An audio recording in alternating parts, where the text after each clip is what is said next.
Welcome. Welcome. It's awesome to see everyone here. So this is the third and final event sponsored by the McDermott Award for Arts at MIT. My name's Mi-Jin Yoon. I'm head of the Department of Architecture, and I'd like to welcome everyone across the auditorium this evening. And I'd like to make a special thanks, of course, to the Council for Arts at MIT for sponsoring the award, and Arts at MIT for organizing all these amazing panels and residency events throughout this year. This semester, we've been talking a lot about the future, multiple futures, the future of the library, the future of campus, and today, the future of the museum. For MIT, these topics are not abstract musings about possible things to come, but really timely, critical, and defining as we literally reimagine and reinvent our library, our campus, and our museum today for the immediate future. And while the term future is arguably overused, I would like to use this opportunity to actually unpack and open up this term. Beyond a speculative, open-ended, and positivist projection, I think the term actually allows us to probe deeper into our cultural questions and values today. In the words of science fiction novelist William Gibson, the future is already here. It's just unevenly distributed. So, in looking for this unevenly distributed present future, we have assembled an esteemed group of museum directors, architects, and artists to give us a perspective on the contemporary issues facing the museum and what is at stake for the future of culture. The museum is not just a building, but of course an institution. As institutions, museums are collections, archives, think tanks, agents, and they can tell stories, provoke, or canonize. They are both cultural condensers and catalysts.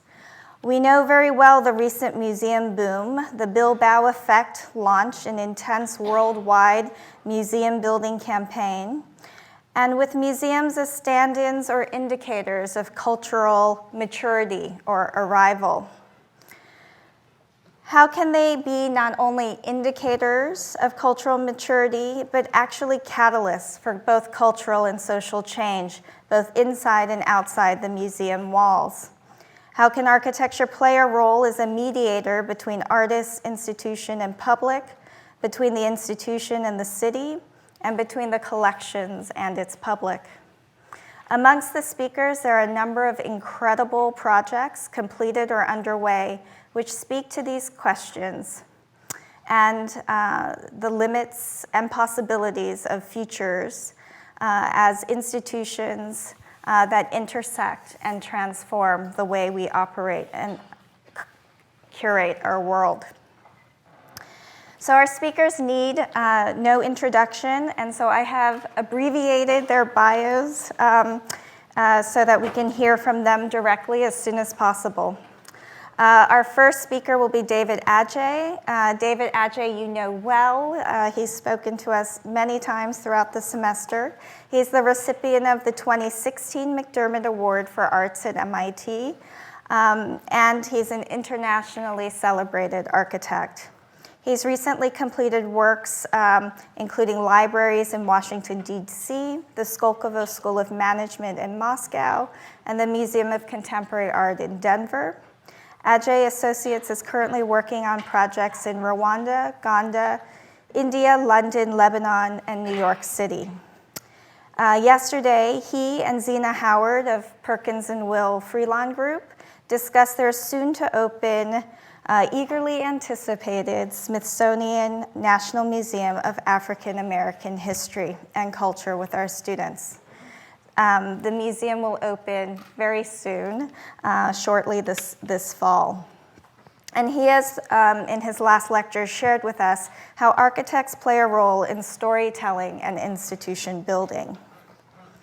Thelma Golden is the director and chief curator of the Studio Museum in Harlem, an art museum founded in 1968 whose mission is to serve as the nexus of artists of African descent, locally, nationally, and internationally.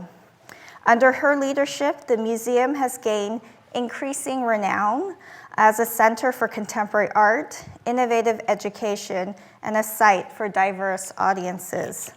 Golden was previously a curator at the Whitney Museum, where she organized numerous groundbreaking exhibitions, including the 1994 Black Male, Representations of Masculinity in American Art. Thelma Golden has referred to the museum as a think tank and exhibitions as a white paper, with the idea that museums could forecast a wiser and more inclusive society. Charles Renfro is partner at Diller Scofidio Renfro, also a renowned interdisciplinary design studio and architecture firm.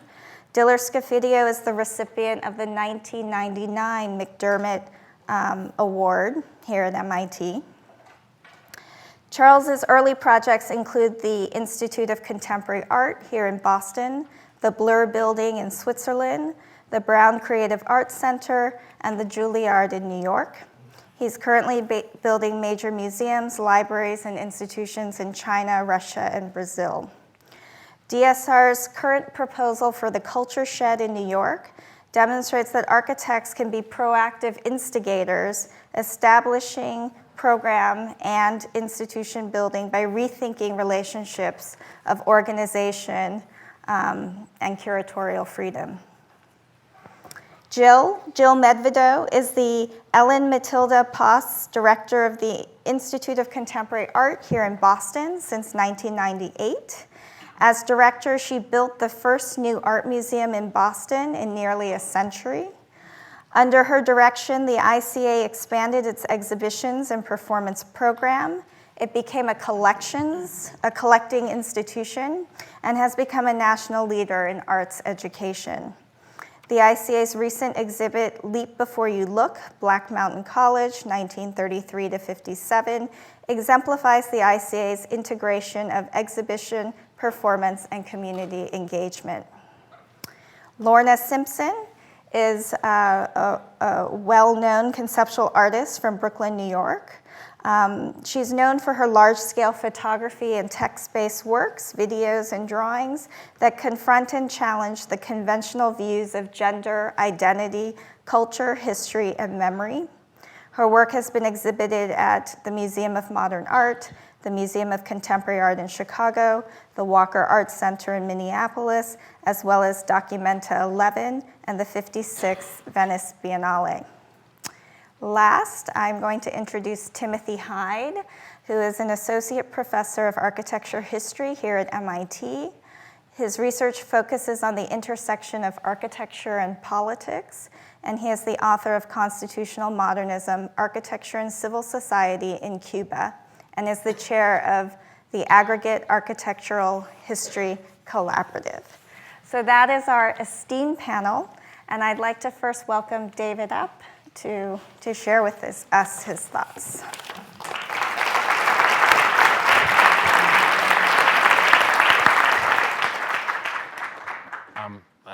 Hi, everyone, and it's great to be back in this room having these conversations. I'm not going to make any grand statements yet. I think that we're going to leave that till the end, but I want to take you through a series of projects to sort of ask a series of questions and to maybe show a series of trajectories that are happening at the beginning of this millennia, this century. And I'm going to go from small to things that are also on the board to things that are just completing.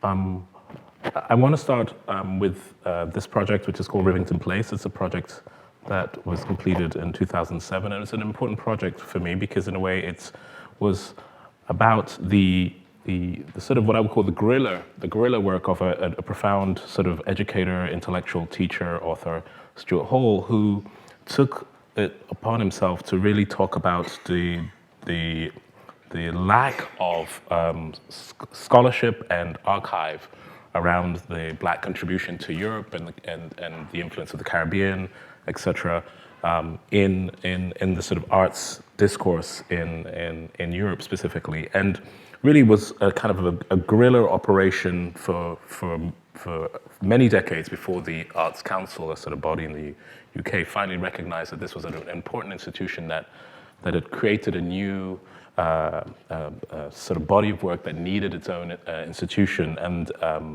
they were given a grant and a commission to finally set up a base for the archive, but also to create a kind of dissolved sort of hybrid institution, which is sort of between the archive, the library, the community space, the education space, the workspace, and it was, you know, the site that we're given was placed in this very sort of historic part of London in Hoxton, but in sort of 17th century, in 18th century Hoxton.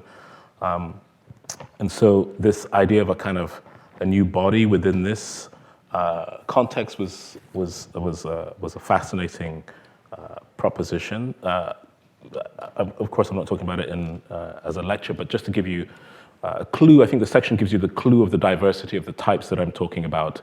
Everything from acknowledging also the sort of industrial heritage of the area, which is next to the Georgian heritage, and the different sort of programmatic functions that are in the building in terms of, you know, education, et cetera, et cetera, et cetera. So this building is a hybrid that's working within this very sort of particular historical context, and uses sort of computational technology. It uses this idea of being able to create a system where there's a relationship that's being made with this context, but also there's another discourse happening. What you're looking at is an image which is actually about a foreshortened view. The grid is not equal. It expands from 2 feet to 15 feet. And the idea was to kind of look at this idea of optics and perception as a way to make a building. So this is the building sort of looking as though it is set up. But so it's this idea of a kind of an institution that's in this context, but is kind of questioning and asking about the context and talking about the nature of the condition. It's you know, and it's kind of very general sense. There's a kind of very large window which you see at the base, and that really becomes a kind of window directly onto the street, a shop front of exhibitions and galleries, which is then a space for white or black space sort of projects, education and screening rooms, very small screening rooms and exhibition spaces, the archive, which is sort of in the heart of the plan, which has the biggest archive and sort of has become the sort of place where the documentation about the activities of the diaspora in Europe and the Caribbean is stored, and has become a kind of very important academic resource in London. And then the sort of, obviously the office areas and the way in which the building kind of distributes itself, and the studios that are up above for like-minded institutions, which are sort of part of the sort of mix of the life of the building. And I'll move to something more familiar. This is a project in Denver, which is to make an ICA, a type of ICA institution. And those of you who, is this working? It's just gone. Oh, okay, fine.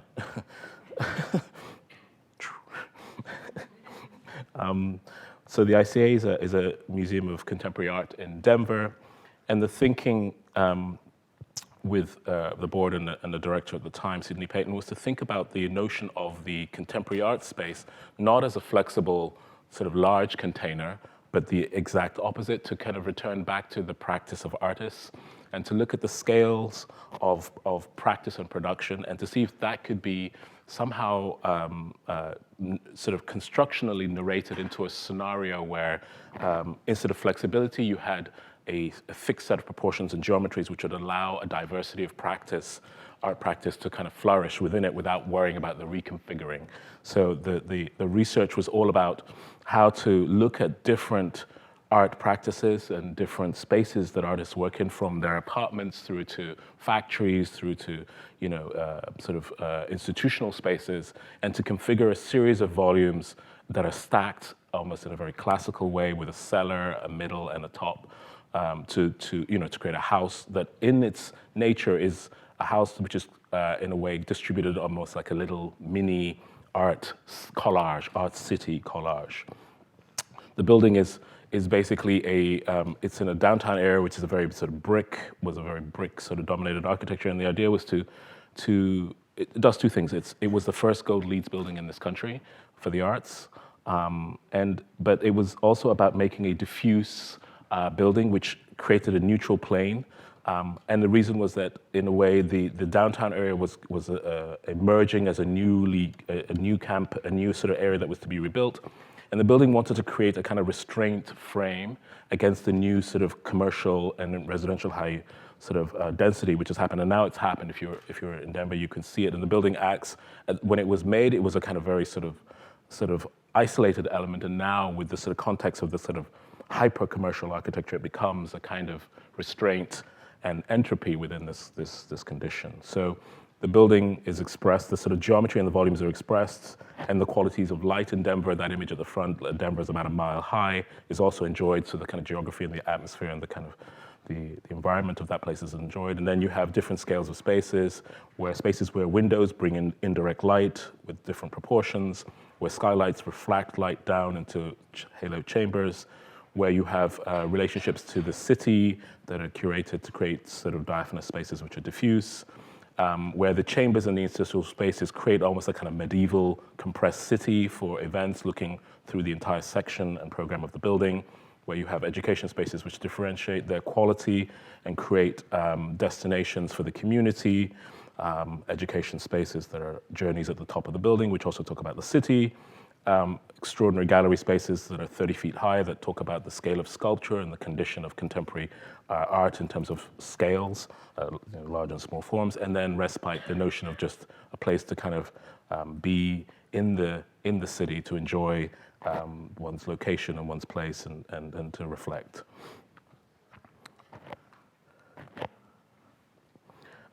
This is a project that I'm working on now. We're not allowed to show too many pictures, but this is the Studio Museum because it's a work in progress. But the Studio Museum, if you don't know it, is a very important institution that obviously was just described just a second ago. But the idea that this institution, which in its essence essentially is the radicality, and Thelma Godin's talks about it being a think tank, but the radicality is this is one of the few institutions which permeates the artist as a very constant live not resource, a kind of a live scenario that is continually questioning and in dialogue with the institution. The Studio Museum literally is a space of studios for artists to be present in the building and to interact with the curators and the public and to make works which are celebrated yearly. And the building is also a kind of testimony about a certain engagement with the context of Harlem and how that engagement with that public is to be programmed and that porosity to be enjoyed. And what you're looking at is really, again, a sectional study, and I like using these sectional studies to talk about the notions, the scales of the civic, the public, the art spaces, the compressed education spaces, and the sort of archive and offices, et cetera, that are held within the building. And this notion of a building which dissolves at its ground plane, but also expresses the studio and education elements as programmatic typologies, which are stacked on top of each other, is really the sort of agenda behind it. And also we're hoping that as the building sort of sets itself up, also it creates an entropy because Harlem has been rezoned and is going through a radical sort of rebuilding, that the building also again maybe becomes a figure that sets a certain cultural permanence and entropy within the sort of flux context of 125th Street, which the location is. And then lastly, the Smithsonian, which I've shown before, but I just will quickly go through with you, which is on the Washington Mall, and really is a sort of a 200-year struggle to place a narrative museum on the heart of the nation's sort of monumental core, one which would celebrate the narrative of the contribution of the African American community to the identity of America. And really the building is the sort of lens to understand that. And this idea that finally at the beginning of the 21st century, it's very clear that this notion of the narrative and understanding the cosmopolitan condition of our urban cities as we densify and the complexity of the matrix of peoples that come together to create the metropolitan requires a kind of unfolding of the story of all the constituents of the parts to kind of create a richer dialogue and more tolerance and I think in a way a healthy kind of relation in terms of understanding origins and sources. So the building is a museum, yes, but it's a narrative museum. It's not a fragment of a story. It's not about a trauma, but it's about an entire kind of picking a moment for that sort of journey to have begun to now. So it really is a building which is in three parts. It talks about history, then it talks about the present, and it talks about looking to the future. So this tripartite nature is imbued in the nature of the building, and then the project attempts to create not just a container for the work, but the building whose very silhouette and materiality derives from the context of the narrative, of the story, but also of the condition of Washington in that monumental sort of position, the core. This is the building here. And then this is the building sort of as it's finishing, and how it's going to work. Ta-da. Done. There you go.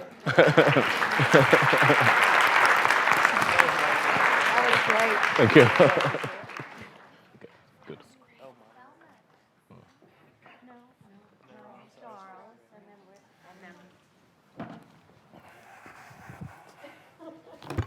Okay, don't start the timer until I tell you to.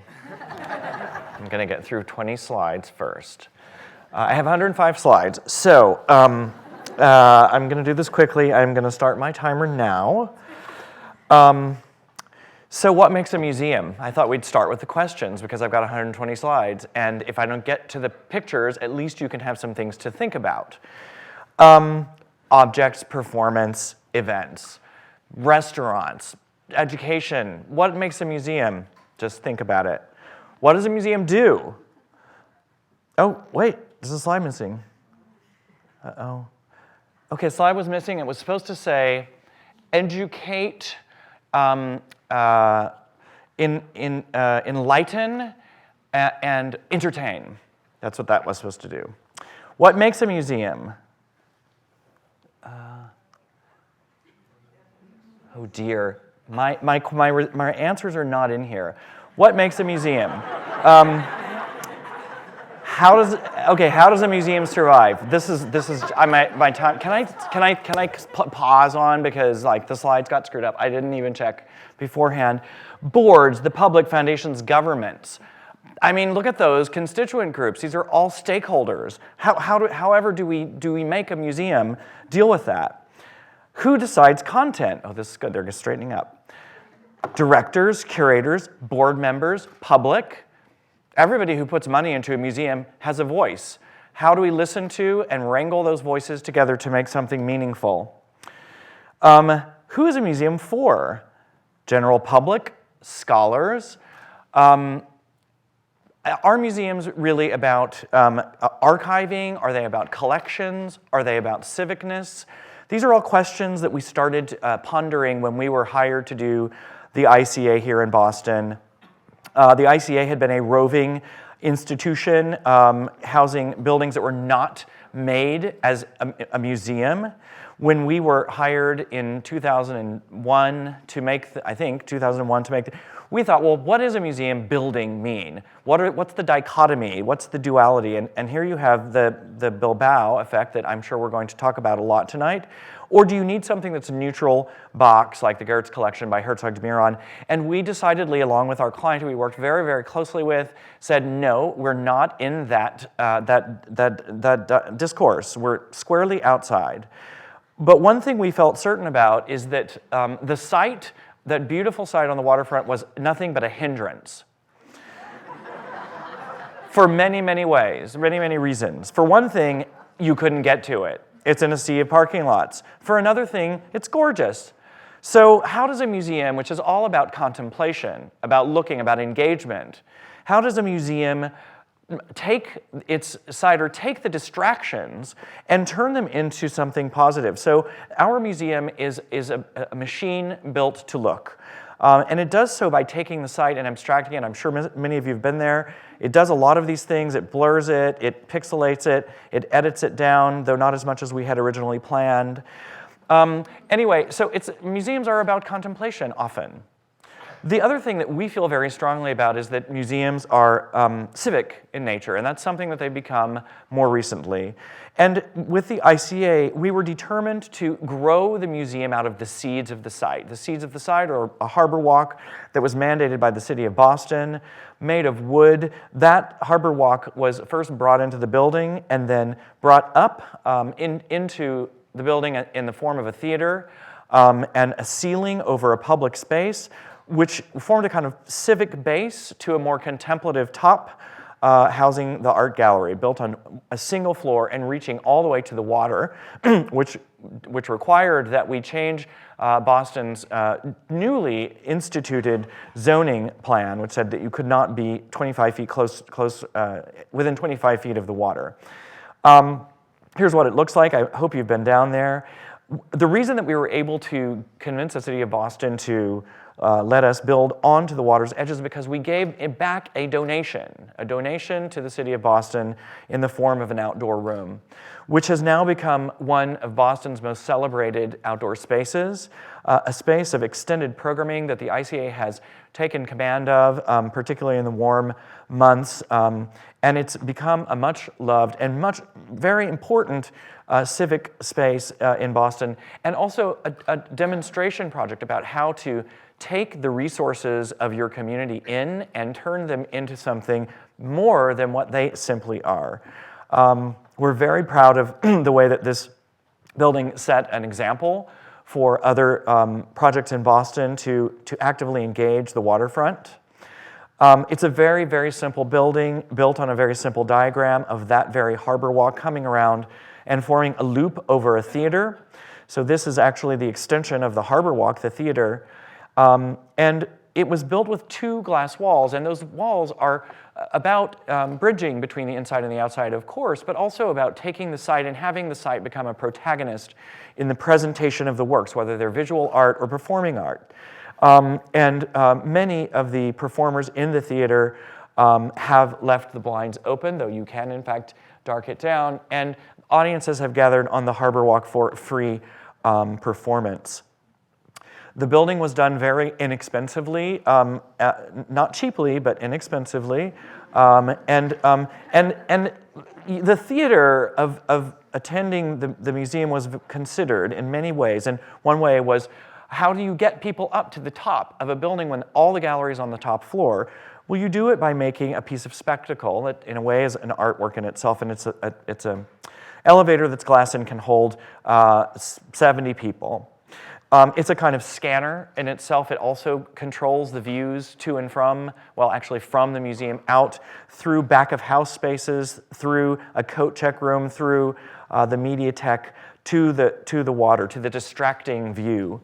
And it provides a space that has been since co-opted by the ICA, ever interested in finding new and innovative ways of engaging the public and showing art. Using the atrium in front of the elevator. The galleries themselves, which sit on the top, are able to be naturally lit. They're also able to be darkened down, but most importantly, they're neutral. I showed 2 shows without walls, but the room was intended to be completely flexible and divisible, and it is right now. If you go, you'll see walls throughout. And the hope was that the museum is constantly reinventing itself, and I think that that's the case. The programming that they have put on since we opened 10,000 years ago, 10 years ago, has been spectacular. Particularly shows like Black Mountain, which simultaneously are entertaining and educational and scholarly. And so this building it's kind of, we think at least, and you can be the judge of it and you can quiz us when we sit down later, we believe that it tries to tackle all of the requirements, spectacle, education, entertainment, all of that. And it does so by leveraging its site and bringing its site in essentially as a part of the collection. The ICA is now a collecting museum. Well, guess what they collected? They collected their site. In Los Angeles, among other things, by the way. In Los Angeles, kind of derelict downtown, Grand Street redevelopment, which had started to collect a lot of jewels, cultural jewels, including the Music Center, built in the 60s, about the same time as Lincoln Center, and more recently, Frank Gehry's Concert Hall. But it still is a kind of abandoned place, and it was abandoned forcibly. In fact, the architecture was moved, literally forced out on rollers from Grand Avenue, and the avenue was completely reconstructed as an elevated roadway, divorced from the ground and basically divorced from the city. And so, Los Angeles and Los Angeles's leaders have been trying to reconnect Grand Avenue back to the city for the 2, 3 decades, 4 decades since they forced it to be this elevated roadway, essentially a freeway cutting through the middle. And they have leveraged architecture to bring life back to downtown, and to a large degree they've been quite successful. If you've been to Los Angeles, you know how much downtown has been changing. I even walked a few blocks there recently and didn't feel endangered. In fact, I loved it. But all of this architecture is wonderful, but it's also challenging. It was a challenge when we were awarded the contract to do Eli Broad's new private museum next door to the Disney Concert Hall in a very constrained site with a 70-foot height limit and a 200-foot street exposure. And so we used the opposite approach. Rather than being shiny and smooth and sculptural, we did something sort of flat and matte and light absorbing. This is a building that has a lot of storage in it. Another issue surrounding contemporary museums that have collections. How do you account for the ever-increasing amount of things that you need to have? And so we were interested in how to take those things that are stored in those dark spaces and actually leverage them and turn them into part of the museum experience. And so our idea was to enshroud those elements in a thing we call the vault. It's sculpted, it's dark, it's almost Darth Vader-y.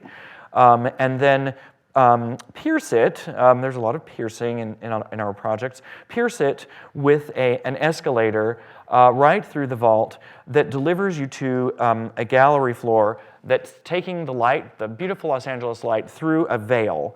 And that veil is shown here. The veil is made of precast concrete, each cell of which faces due north, and so there's no direct light into the gallery. And we're very interested in the cinematic aspect of getting to the museum, driving into the museum. We originally had a VIP valet drop-off in the lobby of the building. You drove through the front door, same front door that the pedestrians, go through, and the same people that ticket the pedestrians drove your car down to the garage. We thought that would be really fantastic. Well, Eli didn't like that so much, so that was eliminated. Nonetheless, we were interested in the theater of getting to the art. Here is the screen. We were also interested in having the screen give glimpses of the gallery space and even sometimes art to Los Angelinos driving by on Grand Avenue. Here it is. It's in a way, it's a very mute building that has been called the cheese grater and various other things. But it's also a very public building. It's a free museum, and I think this is one of the issues that we need to talk about. How should we charge to get people into museums? And I'll tell you a couple of statistics in the 2 minutes and 47 seconds I have left. So you're under the vault, you enter, you go up a 100-foot long escalator, one way, only one escalator. You can't even see how you're going to get out. It's probably fairly scary. And you approach art heaven, essentially in the clouds.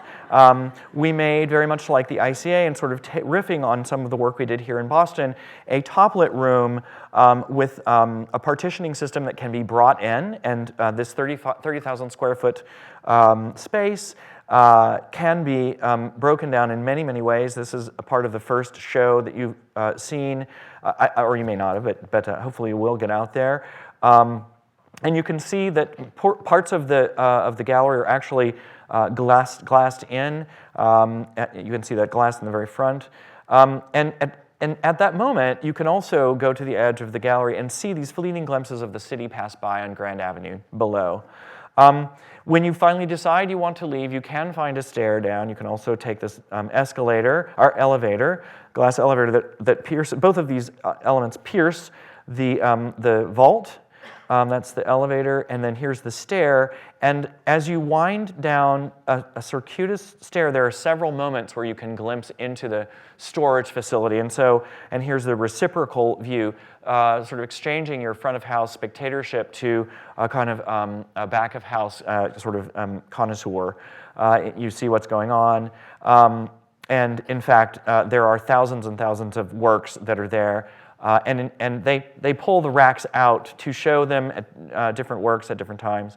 We also worked on the park next door to the Broad, and in fact took the whole side over and have been trying to slowly rebuild Grand Avenue, giving a model of what we should be doing down the avenue with landscape and crosswalks and restaurants and all of this stuff to make it more lively.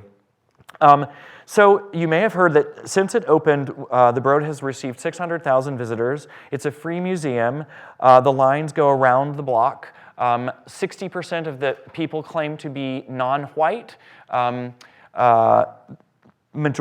median income is $20,000 less than the median income in other museums. This is a survey. You can ask me the statistics later. I'm not exactly sure where that came from, but essentially, the freeness of this museum has exposed more, and 75% of the people say they really have not been exposed to contemporary art. That is fairly phenomenal. That Eli Broad, a person who has been vilified in Los Angeles, I do have 3 minutes extra. I'm almost done. Just 2 days ago, it was on Jeopardy as a category. 2 museums that are underway with 2 simple ideas that we could talk about. Inclusivity, and it goes to the point I just made about the Broad. How can we take the haves and have-nots? How can we break down the museum so that it's not a barrier? In Rio de Janeiro, right on Copacabana Beach, a democratic surface, and 1 block away from one of the most famous favelas, completely different in nature, we were commissioned to do the Museum of Image and Sound, a museum dedicated to Brazilian artists. And we wanted to also, like the ICA, build this out of the seeds of the city. It's a museum about Rio. We wanted to make it from Rio.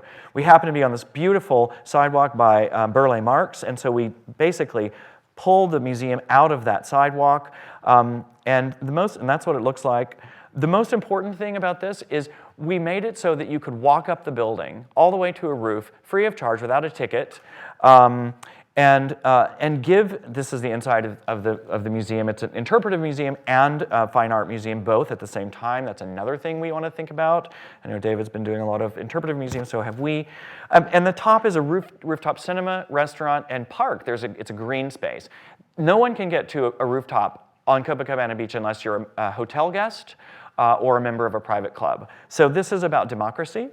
And here it is. It's under construction. It's almost finished. However, the economic downturn. Oh, and there are little ways. These Kobogo focus your view to the view of Copacabana Beach, which is, of course, one of the most famous beach views in the world. Last thing I'm going to talk about, and I'll be done in 5 slides. Flexibility. What does it mean? Scale, medium, light, dark, gray box, white box, black box. What does that mean these days? How do we anticipate the art of the future? And what makes art anyway? Is it performance? Is it food? Is it car design? So we were tasked with thinking of a new kind of cultural institution. We call it the Culture Shed, and it's a museum that can change shape. It's a shapeshifter. It's got a huge volume that slides out from over a set of fixed floored museum quality spaces. This is a 130-foot cube, and it allows all kinds of programming to happen simultaneously, and the element that moves out can be moved out in 15 minutes. Column-free floor plates can be used for art exhibition, theater, complete flexibility, completely opposite of what David was talking about at Denver. Here's what it looks like, and it's going to open in 3 years. Thank you.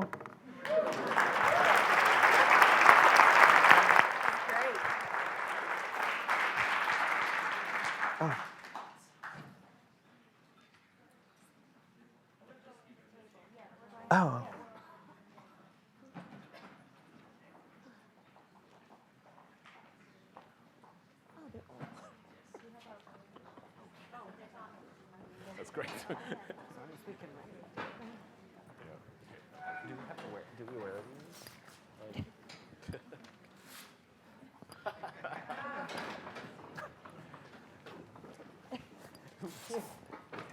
Lost it. Thank you.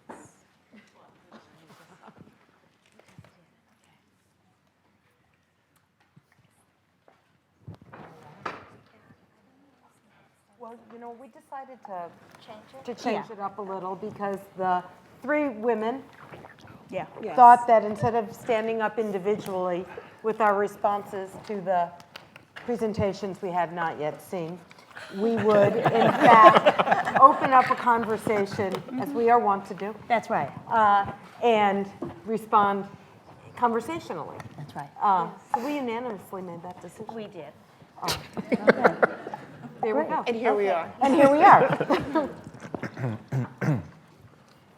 Jill, do you want to start? I'll start. It's first of all, it's a great pleasure to be here and to be part of your McDermott Award residency and to be here kind of the hometown girl. So I like that a lot. It's very interesting, and I have not had this experience in a really long time of hearing one of our architects talk about our building, because I both see it differently and I certainly experience it differently, and I didn't design it and then leave it, though we have all stayed close. I actually animated and activated, and I thought to myself as a starting point that in so much of your language and your architectural vocabulary, you talk a lot about the piercing and the disorientation, and it made me remember specifically why I think we are such a great pair, because you were looking for that kind of discomfort and disorientation, and I was looking for affection and attachment to build. And I wanted to build that into the building and to make it intimate and to create a place that people would come to love. And that it would be loved by many different kinds of people and many different generations of people. And that it would be a place of belonging in a city that had never had a place for contemporary art and contemporary ideas. And so that was one of my first responses, is that, and I think that the beauty of the ICA comes in fact from these different pushes and pulls that we were able to do together. I think also that I thought about very much the transparency of our building. Now in the Seaport around the ICA, I'm really sick of glass. I'm not sick of our glass, but the transparency was something that was both something that was material, the materiality of it, but also philosophically, we were interested in a kind of transparency. It mattered to us and to the ICA board tremendously that when you walk in, the first thing you see is our education spaces, so that our kids and our families are seen as one of the core constituencies in our museum, alongside with our public and our donors. Our teens, which is, to my mind, the museum of the future, to me, is the teens at the ICA and the teens at the Studio Museum. And the teens sitting in this audience tonight, thank you for coming. But that they are in our boardrooms. So there they are with our board. They are equal to our board of trustees in the importance and the vision and the commitment that they bring. So these are the things that I was provoked at. I do think that the questions that I'm so interested to learn from are how we talk about this discourse or this conversation between the past and the present and the future, between artists and audiences, between artists and objects, between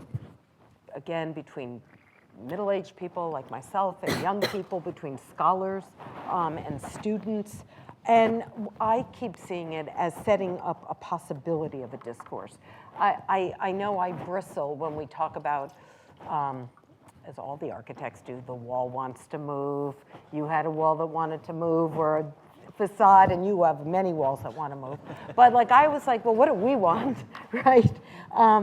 And to basically create a place for what could be possible, because none of it's possible without people. And I know that, and this is, I think, the last thing I'll say, and then turn it over to Lorna and Thelma, but I know for me, when we built the new museum, and it was a big deal to build this museum, it was a kind of against all odds story in this city that did not value contemporary art tremendously, had not collected it in any way, did not have much of an, and I still think we lack a strong ecosystem, but where now we have a greatly changed ecosystem for the art of our time and the ideas of our time. But what I thought about most was, okay, now we're going to build this new museum and raise all this money. What resources does this allow us to put in service to our community? And in addition to artists and ideas, which are kind of our bread and butter, the two things that I thought the most about were access to the waterfront, because access to Boston Harbor was pretty non-existent in a programmed way, in a beautiful way. I mean, similarly to what you're describing in Rio, I mean, you need to be wealthy to have a waterfront apartment on. And at the time we were building the museum, there was a tremendous need for programming in the after-school hours between 2 and 7 for our teens, where we knew that in Boston, our Boston teens needed more support, more activity. They needed a community to be part of their education writ large, and that the true education of our young people requires our community-based institutions, which I consider a museum to be one. And so we invested in teens, and we have the best ones. And for those of us who have raised teens, you know how they keep you young, but more than that, they keep you honest. And so when we think about the issues of our city, even though now we're in again, and we're challenged by being again in a privatized and wealthy enclave, because that's what the ICA has partly engendered, in the value of that real estate, and that's a troubling thing I'd love to talk about, the gentrification that is accompanying so much of the museum construction. But we are not removed from our young people. Our young people keep us connected, and however much we talk about the work we do teaching our teens, I think the greater truth is that they have changed us more than we have changed them. So that's my initial response. Thank you. Well, it's great to be here. David and I are at the beginning of what Charles and Jill are at the other end of, right? So I have to defend my decision for the lack of images, and it really is because we are at the very, very, very, very beginning of designing what will be the Studio Museum in Harlem. And in many ways, this panel is about the future of the museum, but our, yeah, can we get the slide of the future Studio Museum in Harlem? No, you look at what we have. Oh, you have your, oh. Well, we have. Right, yeah, from, ahead. okay. So in thinking about the future of the Studio Museum, it really comes from the issues of our past. And that is that the Studio Museum was founded in 1968 on a real question and a belief. A question about whether museums could and would ever change to embrace the work of Black artists, but a real belief in the power of the work of Black artists, and therefore the need for a museum that would be devoted to them. So in a rented loft space in Harlem, on Fifth Avenue and 125th Street, we were founded, but with no idea of what our future would be other than those very deep founding ideals about the necessity for a cultural institution that would operate deeply in the community, but also very broadly in the world around and about Black artists. We acquired the building that we are currently in 1979 and moved in 1981, but it was a 100-year-old building, built in 1914 as a bank. And it had been a bank on 125th Street for many, many years, but vacant for the 10 years before we moved into it. And so when thinking about our future, it became very clear there was a necessity in our future just to think about the very practical issue that came from living in, as an arts institution, a building that had been beautifully adapted, an amazing example of adaptive reuse by the pioneering architect Max Bond, who was a founder of the museum and really worked deeply to create out of that space a space that would encompass our studio program, our collection, and our exhibition programs. But fast forward into 2003, 4, 5, 6, beginning to imagine what the museum was and what Harlem was becoming, and looking towards our 50th anniversary, it became clear we had to think about this differently. So in many ways, the beginning of the conversation that has led to what you have seen with David and I was a brief that was very practical because we needed everything in a very practical way. Studio Museum has no doors that are over 10 feet high. Every work of art bigger than that gets unrolled out on 125th Street. We don't have a loading dock. I could go on for all of the things that we did not have. But really, in some ways, because I'm a curator, who now is a museum director, the brief started sort of as an exhibition query. And what I said to David and his team is that I wanted a building that, knowing what our founding mission was and was about. In a way, I always say the founders of the Studio Museum put our mission into our name, Studio Museum Harlem, the three critical factors of what we are. But I said I wanted also, in this new building, to evidence the three experiences of Harlem that I thought were incredibly important. The first was the experience of the street and sort of understanding the street life of Harlem as being the way in which Harlem understands itself. I wanted the experience of the stage and the idea that for many, the idea of Black culture comes through the performing arts, but in Harlem, that has been known from the Harlem Renaissance to the present through the great sort of performing arts culture that plays out formally and informally through the neighborhood. And then finally, I wanted the experience of the sanctuary, important, critical experience, both the physical space of the sanctuary as this sort of civic space, as a spiritual space, as a political space, but also the way in which those spaces in Harlem have punctuated the neighborhood, creating harbors, right? And houses of all faiths. David responded to that by adding one more, which was the stoop, which in many ways sort of brought it all together. Because with the stoop, what David did is spoke very beautifully about this space in Harlem that connects the public space and the private space, right? This interstitial space, right? Coming out of your house to be on the stoop or coming off the street, and the way in which the stoop was a gathering place. So that's really what we've been working with, putting those ideas, the street, the stage, the sanctuary, and the stoop, up against the loading dock, some good HVAC, some flexible walls, a little poured concrete on the floors. See, this is now a design meeting. Poured concrete on the floors, but putting that together to create what would be in a neighborhood that is radically changing, right? Gentrification is one part of it, but it's also changing in its architectural frame.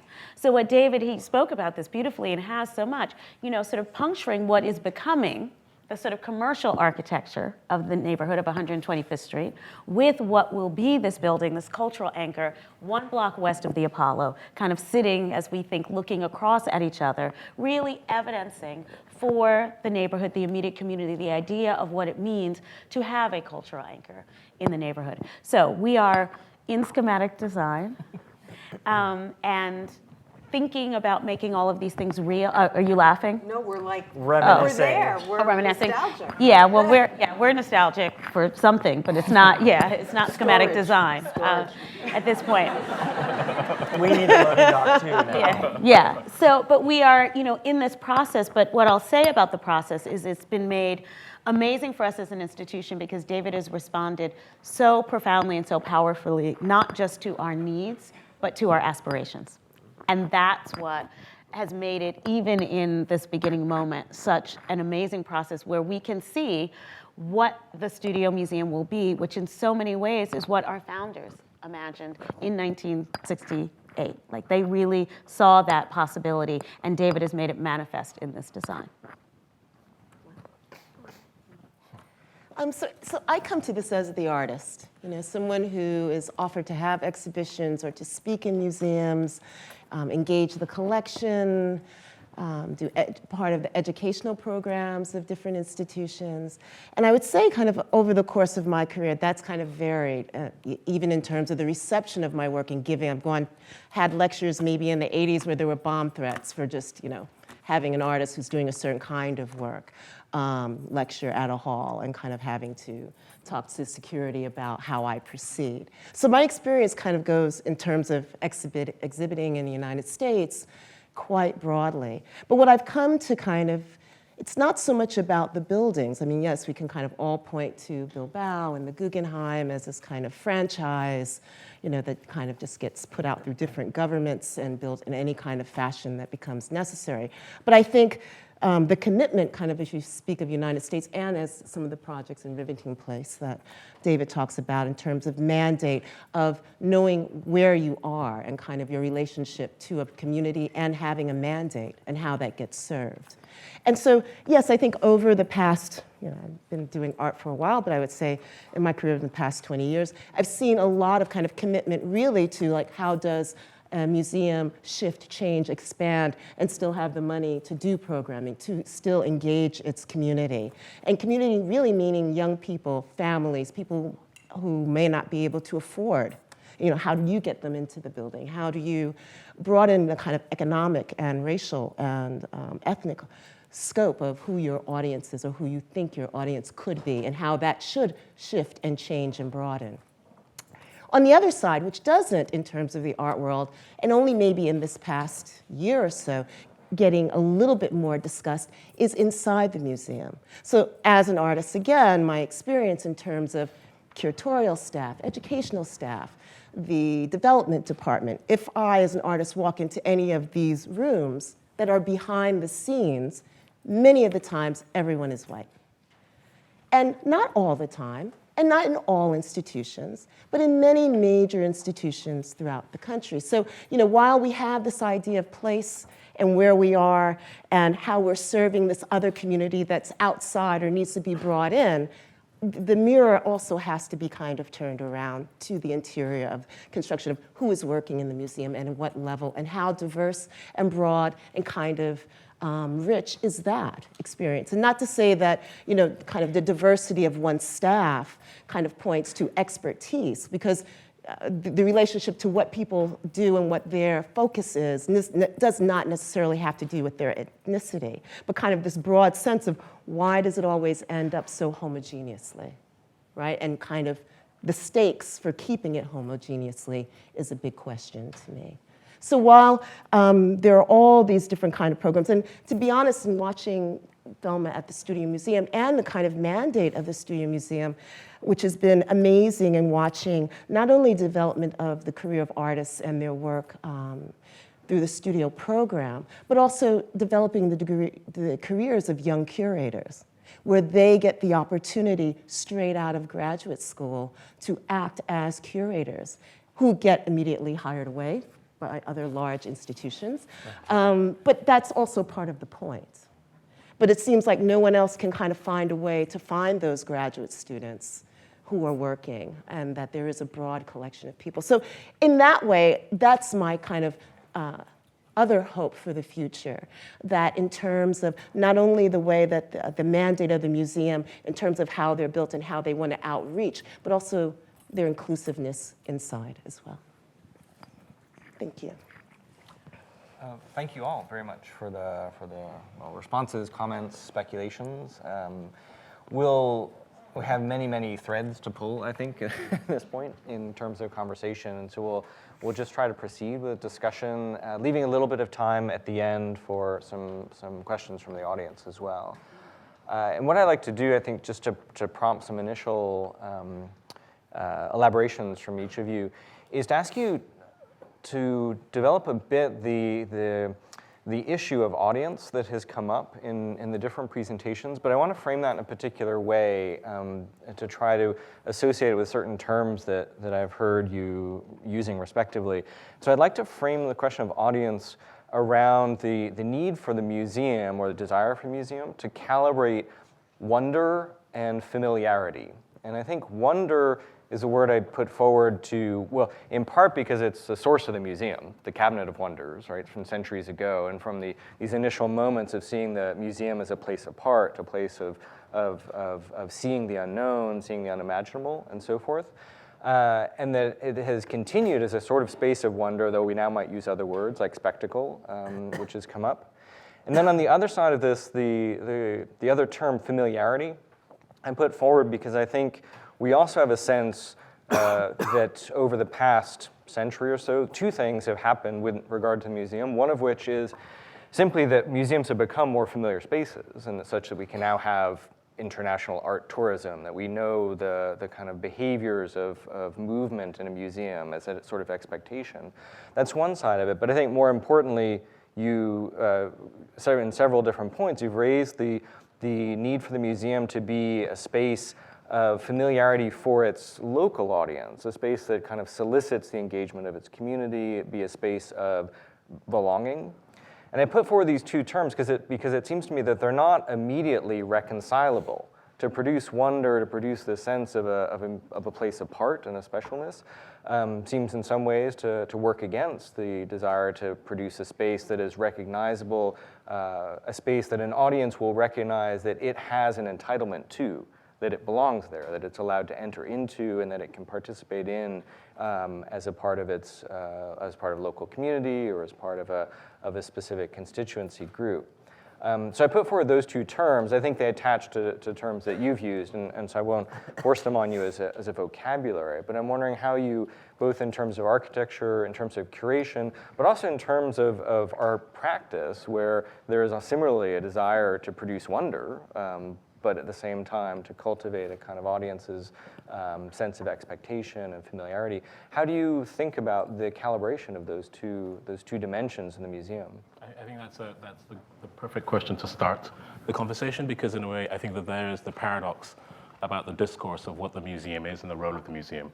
And from what you sort of posit, this idea that the wonder cupboard, the kind of box of wonder, which is made in a palace, traditionally within a kind of community which is completely hierarchically stratified, an elite, and the sort of the serf, as it were, was about a kind of way to try and start creating moments of inspiring that lower class to aspire to more, to create a kind of civic sort of a flattening of information. And I think what you get to is that notion of the palace and the wonder building works when the city is at a certain formation, and when you get to this condition where you have the development of a middle class, a flattening of that information, the way in which the city has kind of grown to the position that it is, and at the beginning of the 21st century, the explosion of urbanism, which changes the paradigm of what the city is and the relationship that you have to spectacle and the wonder of the building. You get this hyper condition, which I think Bilbao sums up, which is to create this hyper palace, almost entertaining visual kind of attractor to still keep the interest. And then I think that you have something that's now, I think, becoming interesting, which is this notion of trying to start to create sort of threads and systems which speak to a way of thinking about how art practice is happening, because art practice is no longer necessarily about wonder and spectacle, but is about talking about issues about the society that we live in, the way in which we perceive issues, the way in which we're consuming information, the way in which the information is kind of representing us and reflected out. So you have this shift that I think is now different to that old sort of 17th century sort of notion of what the education of the population is. And I think that is the challenge right now, because there is a kind of tendency in architecture to think that it's always about the wonder. And I think that there's a kind of another notion, which is to accept that the wonder has happened and that there's a kind of broader flattening of the information and a deeper kind of interaction that's now, I think, the real agenda for me in the 21st century. So, and the real agenda, I say that is a kind of issue because I think that the densification of our urban environments creates a new kind of relationship where this idea is now very, very important. The way in which cities change has radically changed. The palace is no longer the only building that's always there. The temporality of the effects in the city have shifted. So are we now talking about continually chasing that speed, or are we talking about different modes of working which start to engage in a different way? The practice, which I think has already shifted in the makers or the producers of the content that are in those buildings. I also think in some ways, when we're talking about the sort of life and the mission of the museum, this idea of wonder and the familiar are somewhat a false dichotomy, because it's not a question, the wonder is what exists within the art and the art experience. And that can still be there, and still the institution, however, through access, can sort of offer that opportunity. So really, it's not so much that some of us are trying to make our institutions familiar, right? We are trying to make them accessible, right? And that accessibility is about how people understand the institution. And that's all kinds of people, right? How they understand the institution and what they understand the experience to be. And that really gets at some much more practical issues as well. Now, certainly it's something we've thought about in the architecture itself, right? How does the building speak? What is the experience of this building versus the other kinds of experiences that people have in architecture, say in my local community? That's why bringing in those ideas of those spaces was important. But I do think that when we're thinking about a 21st century museum, we have to reject some notions, right, of this sort of traditional idea of what a museum was in order for us to really open out to what a museum is. I think that's what, Charles referred to these statistics the Broad has, and they've been shared with many of us by their director, Joanne Heiler, and they're incredible, right? It's incredible what's going on there in terms of not just these demographics he spoke, but the age, the median age there is 30 years younger, at least than, most other museums. The amount of time people are deciding to go in advance, that goes against this idea that millennials don't make any decisions, right, until, like the moment they're going, all of that, and even the way in which one enters the building and begins to engage with the ticket takers and into the galleries, all are about a different way of creating still the art being the space of wonder, but how we enter the institution and live in the institution is super different.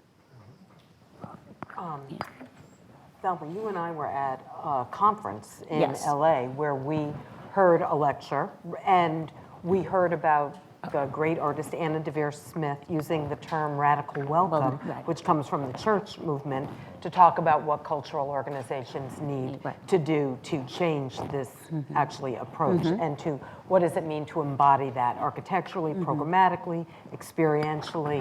I mean, I know that's what we're trying to embody and to embrace, and it requires change. Right. I mean, it isn't automatic. Exactly. It's work.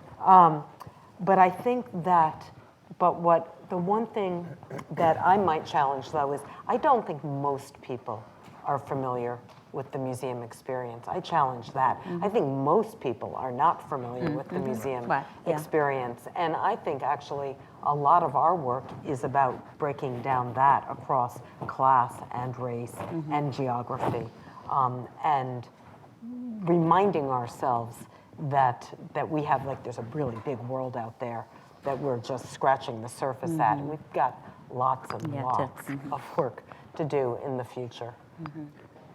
I'll just add a little something. I think every museum experience has to be filled with wonder, even if it is something that feels familiar. And I think that there's always a balance. And I agree with Thelma. There's always wonder. I mean, I look at the Picasso show that was put on at MoMA, and he knew most of those pieces. They were comforting in that you recognized them. You could walk into a room and say, "Oh wow!" And then simply the way that they were paired with other pieces, and the way they were shown, wonder. Beauty, wonder. And I think the institutions, and I think Joel was saying this too. The institution is what needs to feel familiar. The thing that that you feel like it's your family. It's you love it. I'll just leave by saying, and we've got to get it to technology today, and it goes to the millennials, and how I think we all are concerned, perhaps, that there's attention spans are very little, and that we're so image driven and sort of media centric, that we live on spectacle, and we have to have the wonder or whatever. And so I just I think that the culture is changing, and I think it's imperative that we follow suit in the way that we think of museums, or we offer something else, and I think that could be a model. I'd like to add, I think, like with respect to that in terms of technology and young people and kind of having a teenager and being aware of these kind of all these collectives online that are run by teenagers and people like, I guess maybe like 19 is really old. Those are the older founders and members.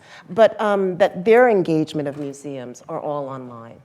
And kind of their mission is really to create this kind of space online where they share information that they get from archives, from online sites, from other institutions, and they can build their own narratives about them. They can invite other young artists that might be more isolated, like they're on their computer, but they don't go to museums. They don't kind of have this kind of access to the outside world, but they kind of build their own narratives in their own kind of art historical canon about things that they read and online about all these different institutions. And so in some ways, I think in the kind of future of this kind of curatorial discourse within the museum has to engage kind of young people and their kind of ideas about the archive and what it represents to them now. And that becomes a conversation between the institution. And what kind of happens, I mean, in kind of one of these collectives that I'm thinking about, between two founders, one is 15 years old, the other is, 17 years old. And they were asked, like, well, when was the first time you've met? And they go, we've never met, we'll meet next Wednesday. Had never met in person, but they had been working together for, 2 or 3 years. So that is part of the reality, and kind of, while place and community is also important, engagement of this kind of world is also really important, because they're important voices that kind of are broadening the scope to other teenagers that don't have access, to young people who are leading very isolated lives, and it's an amazing thing. But do you see that as both and? Both. Not either or? Yeah. No, both and, and, yeah. absolutely, absolutely. With respect to those developments, then, do you see the physical institutionalization of the museum, the Studio Museum, the ICA, as also constituting a kind of risk, a kind of limitation, in the sense that we've opened the discussion around flexibility, but flexibility in terms of curatorial space and exhibition space. But there's another conversation around flexibility in terms of making concrete the institution. Is there any sense of not kind of loss necessarily, but that the finally realizing the dream of the founders of both the ICA and the Studio Museum for their museum of the future represents a kind of concreteness that produces a certain kind of static quality in the institution that has to be compensated in other ways. So clearly you described the way in which the ICA has opened up all sorts of new possibilities, not only for exhibiting, but for engaging community, engaging the city, engaging space, and so forth. But do they immediately present kind of institutional limitations as you confront an audience that is going to encounter the museum digitally, encounter the museum in these very unanticipated ways? I mean, I don't think that's an issue as an artist. I mean, I think that's part of the fabric that needs to be interwoven now as part of what the museum does, but also part of it's kind of their engagement. So not only does, it's an archive that you have online, you can kind of go through the list of artists and look at work, but somehow the institution also has to be responsive to that community in some kind of way, in conversation. So I think there's definitely, in terms of many communities, and as I was saying, these kind of isolated pockets that have no kind of cultural structures, in different communities, it's really important to have a place. And I don't think we can get to a point and say, it doesn't matter. All you need is something online. You don't really need an institution that's in a place that people can go to. I think you have to have both. I think both are hugely important. But it's about the fabric in which, you think of the mission of the museum and kind of the landscape of, beyond its boundary of its footprint, that digitally and kind of the internet is going to be a big part of being responsive to a larger world that doesn't have access, even in their own communities, if they're even in another state. So sorry. I mean, I think also there's a kind of, you can argue that almost every building is by default out of date by the time it's made, because in the end it's sort of, it's in the past. No, don't worry. No, but I say that in a very romantic way. It's not a. It's already. I think that there is something also extremely valuable about the concretization and the made space, because I think that is actually also, we are sort of at the beginning of a digital sort of journey of understanding what that means in terms of our spatial relationships. But architecture has always been the device which actually trained civic sort of narratives about how to kind of perform within those things. So the concretization creates the ritual, which creates, for me, the kind of the practice, which then gets handed on to generations about certain kind of ways of kind of performing within a kind of a civic. And of course, there are disruptions that are happening when new technologies come, but the new technologies also create their own rituals eventually. And the rituals, at the beginning seem completely vacuous to a generation who don't understand it and very cognitive to one, but very quickly the gaps close. The gaps do close. And then there's a kind of another expansion. And that's actually the pleasure of the city. So I kind of think that's actually, these concretizing moments are really important to kind of create the kind of the rituals and patterns and to challenge sort of past models, but also to kind of physicalize new models, I couldn't agree more. I think that your talk, how you and Thelma are talking about the street and the stoop, I think the museum parallels that in the sense of this notion of human friction. That by having a certain amount of density and colliding people who may be unfamiliar, come from different places, or unexpected encounters, that from that friction explodes ideas we don't yet know and people we don't yet know and invention and I don't like the innovation word anymore, but the possibilities. That's why big cities have great artists are attracted to them, thinkers, that kind of human friction. And I think the museum is a site for that, similar to the street. But by having walls around it, it has also a sense of that you can take some risk within the protection of walls. I think that's an important notion of place. And it is that, but it's also, for us, in some ways, it's about an institutional life. So while I do believe some of our colleagues are going to come to an idea that there is a contemporary art museum model that does not necessarily need physical spaces in the way that Jill has one now or I am going to have one. But some of that really has to do with a point in institutional life, and for us, just ahead of our 50th anniversary, architecture also became an important way to mark, symbolically, the museum's permanence. So, we would not be able to do this project, for example, if we did not own our building, right? And so the idea of buying a building in Harlem in 1979 would not have seemed to many people like anything that made sense for any number of reasons. But it was the museum's desire to be not just a part of, but a real catalyst to what was going to be seen as the possibility of great economic development and a kind of new kind of urbanism that could come to the neighborhood, and us owning the building made that possible. And now the ownership of the building is what makes it possible for us to build a new building. We're actually building on our site. Our building is coming down, and we're building directly on the site that we have been. And so it's also about, this idea of, it's not so much that we can say that, concretizing the space narrows us, it actually expands us, right? Because it's what allows the permanence that says that we can think about how to work in all these very different ways. Well, I think that speaks in a way just directly to the title of the panel, Museum of the Future, that it's not so much what is the specific nature of that future space, but in 1979, there's a condition for the Museum of the Future, which is the purchase of the land and the provision of this possibility at some future time.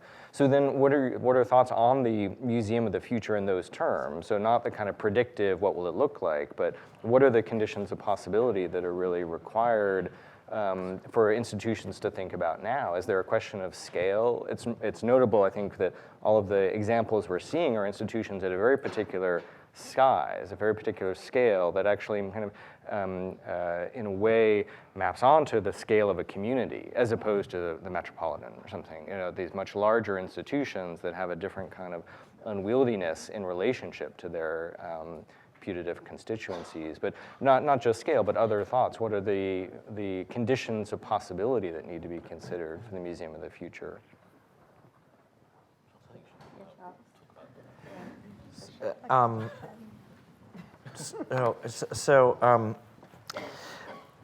No, I mean, I think, site is, museums have to be local by definition. I think that that's one of the things that they get charged by is the way they relate to the site. It's what you're talking about, the stoop, and how we use the ICA, and we're using Brazil. But somehow they also have to be universal. And so bridging those two things is tricky. It's a little difficult. And the shed, it's trying to locate itself in the industrial past of New York. It's on rail tracks that parallel the High Line's rail tracks. It's using port technology that used to, more or less, be on the Hudson. And so it's harking back to a kind of past in a part of the town that's obliterated its entire past in a way. The Hudson Yards, not Chelsea, but the Hudson Yards. But at the same time, it's really trying to make universal space. And as art that is traveling around more and more, and artists and curators are mobile and international, the kind of neutrality that may demand, just gonna have this be a question, is it a good thing or a bad thing? Is column-free space a good thing or a bad thing? Is it, having systems that are the same in Manchester as in Park Avenue Armory, as in Culture Shed, does that make these places great because they can do everything that's been done everywhere? Or does it make them uninteresting? This would be a good time maybe to kind of refer to the slide we had up there, because we're talking about local and global museums. And this is what happened at the Guggenheim Museum in New York yesterday. I didn't see it. I received this by an email by one of the people involved in Gulf labor, which has been in a big dispute with the Guggenheim over labor practices in the construction, the design and construction for their new museum in the Gulf, as well as NYU and other institutions. And it does speak to the incredible, I think it's a complicated story, and I don't claim to be deep enough into it, but the idea of working in where you are not, where you're out of your element in a really significant way, having to deal with labor, having to deal with issues of immigration and pay, and to try to do this in service of a universal museum, right, with a global brand. And so you see that there is, this is another way to think about the museum of the future in terms of the conflict and the complexity that I think it presents. I couldn't agree more. I think that the discourse, ironically, about the universal, I think actually is being very highly questioned by a new crop of museums, because if we are sort of wanting a world where topologies reduce and become so reductive that they're just repeated around the world to sort of tick boxes, then the experience of the globe becomes really flat. So I actually think that it's really ironic that in a funny sort of way, this concentration on the notion of the place, and it could be banal things that seem banal in a sort of cold analysis, but actually deeply charge and make rich the experience of that local condition, and now becoming the sought-after tropes that actually people in the planet are kind of seeking. So I don't seek to go see a big palace anymore when I travel. I seek to go experience a local condition or a food or a particularity of a place. And so in a way, I think that there's kind of been the modernist project has kind of switched its kind of game a little bit. It's no longer about this kind of thing. It's actually finding a kind of pleasure in a world that's unifying and trying to create, the familiar has become special. And the pleasure has become, the pleasure in the particular has become actually much more heightened than its universal spectacle. Maybe you could argue that maybe that's a kind of pendulum swing. So there is a kind of caution in thinking about that, but I think that what is not to be underestimated is the speed of construction and urbanization which is happening, which we kind of laugh at places like Dubai for just quickly buying the Louvre or something else, but in a way they are reflecting a certain condition that's been set up 100 years before them, which is that somehow these palaces would kind of codify them as metropolitan kind of centers. And now we're sort of having this moment where this repetition or this replicating is having this, the effect is kind of getting a bit exhausting for us, or where there's a fatigue with this idea of this thing. Now, the irony is that this is maybe a high conversation, but I think that actually these conversations percolate down eventually, because there is this moment where there is a large group of people who are thinking, my God, that thing that was in New York only is suddenly now in my neighborhood. And it looks kind of roughly familiar. And so this notion of the effects of simulations in different places does have a power of attraction, just a spectacle. So I think that we shouldn't be surprised when a spectacle lands, or when something feels special, that it attracts people. I don't think the museum's job is necessarily just to attract people. I actually think it's to disseminate information and to create a kind of way in which that knowledge is actually given to the most as a kind of way of making a society. I really think its fundamental job is to create a certain kind of cultural body which creates a certain kind of society that we want, rather than just a place to engage a kind of stimulation. That's a very different kind of thing, I would argue. So I think that that's really for me the conversation that's coming here. And I think that the museum is actually growing up from just trying to just attract to becoming a much more precise tool. And I find that fascinating. Maybe if I could ask one last question before we turn it over to the audience. And it deals with kind of institutional critique. And we were talking about the friction within the museum. And I'm thinking back to Fred Wilson's Mining the Museum project, right? Where at that time, the institution of the museum opened itself up to institutional critique within it through an artist, right, who is displacing artifacts to create shocking juxtapositions, et cetera. And now we've talked about the museum becoming a catalyst, becoming familiar, becoming commodified, et cetera. And I guess the question I have is there room for institutional critique now that we have arrived 100 years after and museums have become both established, these kind of underdog museums that had kind of cultural critique embodied in it as an institution.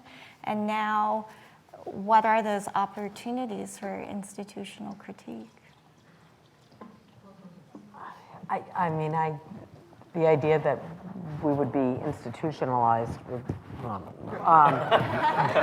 it seems kind of a far stretch for me, because I feel like we are pretty vulnerable and risk embracing, and maybe we would love a little less risk sometimes, but so by definition, so I don't experience it that way. Let me just say that. I think that happens through artists. And I think that we've got plenty of great ones doing that and giving them the opportunity, the space. I actually think we do that through our young people who are in the museums, who bring a critique of their own, and through our leadership, which is all very challenging work. And I think, you mark the time. 92 is when Fred's Mining the Museum happened. A year later, the 93 biennial happened. It changed curatorial practice and made curatorial practice inherently institutionally critical. And I think some of what we're talking about here when we talk about the future of museums, it's sort of happening, one on this level of the architectural, right? We're seeing this boom, and I'm a part of it, of this building of new museums, right? The physical space is changing, transforming. But at the same time, as Jill and I have experienced, in our field, museum directors and curators are rethinking what our roles are, right? The old model of preserve, present, collect, interpret has really changed too. Think about, engage, enlighten, inspire, and there are ways in which that also is a kind of institutional critique, right? The sort of the way in which we all embody mission differently in our institutions, because at core, curatorial practice is demanding that. I would also say the old model of museums doesn't look like Thelma and me. Right. Yeah. I was going to say, I'm just answering no, this hypothetically. Yeah, We exactly. are not, But in fact, Right. the part of what the change is are the people who are shaping the field going forward, taking the risks, and succeeding. I mean, bringing the kind of thought leadership that Thelma does. I mean, changing our field. I mean, and we all do it in our different ways. But I mean, is absolutely inimitable and incredibly urgent and important. So I think we're not right here at risk for that. Can I just add that I also think that that institutional critique that happens with artists, and artists are the ones who challenge that thing, is a wonderful cycle of the whole thing. That just when we think we've solved Yeah, it, right. artists come in and sort of They're slap like, us around "That's exactly." and say, actually, you haven't, and the thing has moved. And I thank God that artists do that, because otherwise we would create entropies that would be That's right. deeply problematic. But it's continually being remade, and I think that's what is, I think, a very unique moment right now, is that there is this birth of these new types of museums, and I think that is a kind of wonderful moment at the beginning of the century, and one where we're really kind of forming something which will be toppled in maybe 50 or 60 years' time. It might be 20, depending on the speed of how things develop. But it's kind of amazing to be witnessing that. And I would say that the people who are on our boards, who are our partners, are equally willing to embrace risk. And that too is, I think, a change that we're both seeing and creating. But it takes a lot of people, and I know Creative Time has its little tagline, because they were that says visionary art needs visionary funders, but I steal that all the time, because I think it's absolutely true. And it is, we're each creating kind of communities that are working together to make change in our neighborhoods and in our places. Great. We should Yeah, try to let's take open it a up. couple of questions from the audience before we conclude, if we can.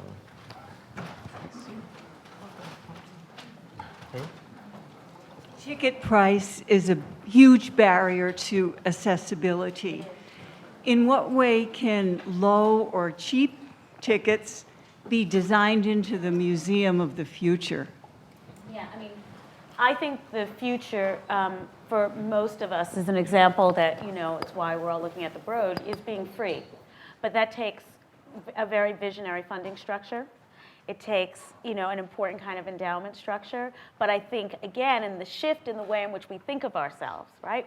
Who we think we are, who we think we're serving, it becomes almost impossible not to think of making it possible for the museum to be free, to really reach mission. So I think it hasn't happened as, say, radically as some of us might hope. Most of us have been able to make this happen with fully free days, for example.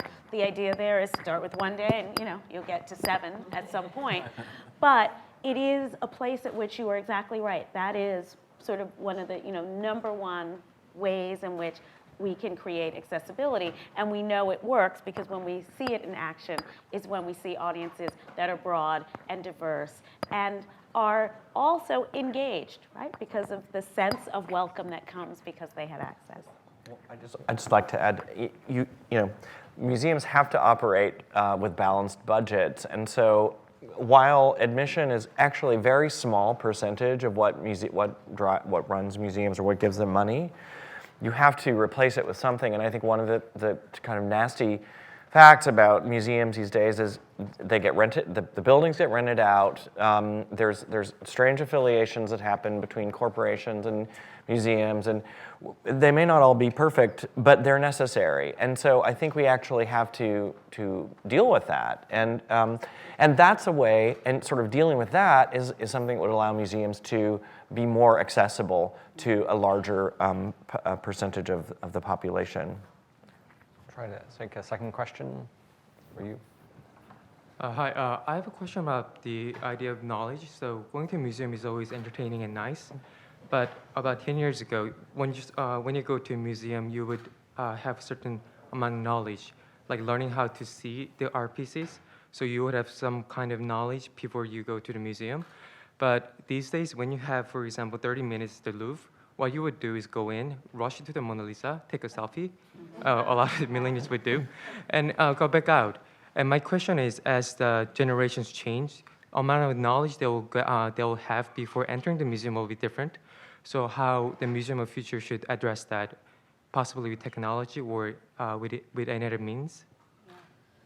No, you're right, because it's a great question, and I don't think we have an answer, but I think you are asking the question we're asking ourselves. There are a few points in your question, however, that are interesting and that we are seeing in a generational shift. So as Lorna spoke about, young people are spending more time engaging with art online. So they do come with a certain image bank, right, in their minds when they're entering into institutions. And quite often, it's what brings them into the institution, right? Many of us see, for example, the trail of social media and the way in which that will take what is the image on the digital screen into the experience of being in a place with other people, with those works of art, and being able to discuss them.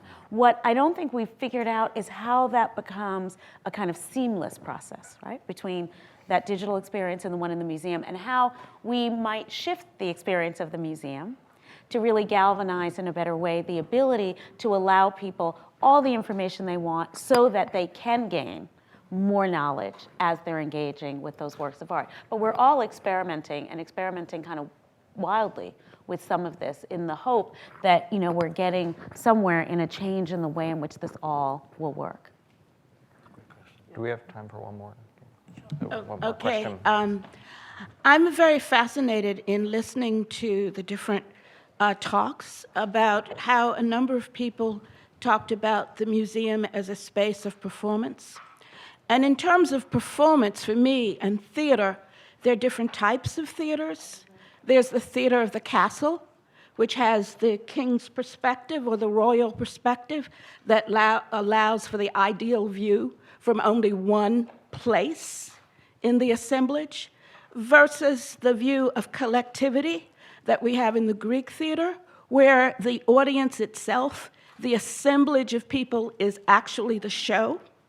And so in listening to the talk and the range of questions and so forth, I see us going back and forth as a culture between the castle and the collectivity. And I'm wondering where in the shift, in the 21st century shift, or perhaps in the 20th century shift, those two came into alignment. The castle, which limits the collectivity, versus the Greek theater of democracy, which is always looking to increase the collectivity.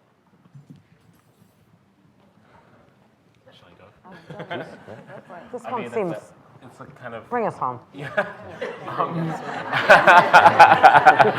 I mean, I think I was trying to talk about that when we talked about the notion of the palace. And then, and if you look at the evolution of the museum, you could argue that modernism attempted to blend, to blend and to kind of, it didn't even attempt, to upend the notion of the panoptic view. That was the modernist project. So everything, right through to, I argue that actually the Pompidou is a very important point more than the Guggenheim in understanding the evolution of museums, because the Pompidou creates the largest single-span, flattest, most accessible plate to democratize art that has actually been done. And it uses technology as a way to kind of infrastructure and support that. And then at that moment, there's a kind of pause. And I don't think much has happened after that, and we're trying to learn after that, because I think what happens is that there's then now the question of fatigue and scale and, relentlessness. And when does just flattening it also kind of have its limits? And I think that that's also now creating, polarities where you have, the Guggenheim, which was the kind of brooch, the object as a kind of specific, destination with its ornamental quality. And then there's a kind of another discussion about maybe a much more, I think the rise of ICAs, which is a contemporary condition, and non-collecting institutions are a response to that relentless, large, overwhelming condition, and to kind of create much more boutique, much more curated, much more sort of experiential moments which are targeted to empower. So there is a kind of effort that's happening within architecture and museology to kind of deal with this democratization. But I think that actually what you're hitting at, which I think is very important, is that ultimately art's mission is to try and bring that other part of our lives into the everyday. It's like not to make it rarefied in the Holy of Holies of the chapel or in the palace of the king, but to actually have that as an everyday experience for everyone, because it actually creates a kind of richer condition for our democracies. Right.